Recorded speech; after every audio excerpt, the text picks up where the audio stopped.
This is a summary of the food studies topic, food supply, security. This is from ORCA Education's e-learning library. The short video will summarize key content from this course topic.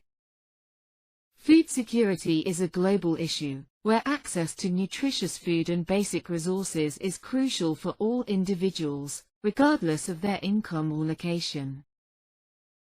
While the UK has a good range of supermarkets and affordable food options, some individuals still face challenges in accessing healthy food due to factors like lack of knowledge, cooking skills, or income.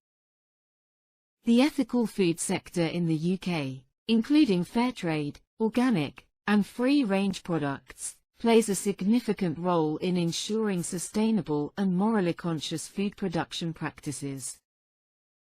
Reducing food waste is essential for better food security.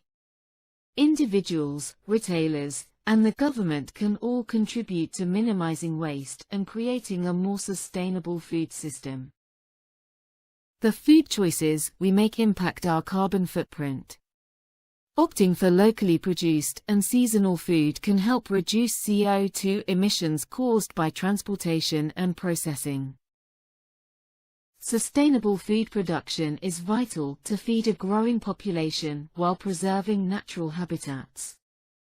Balancing intensive farming with environmental concerns is a challenge, especially in the face of climate change, food insecurity and cost of living concerns. Knowing the source of our food becomes crucial during food scares. Understanding the origin and safety measures can help individuals make informed choices and mitigate potential health risks.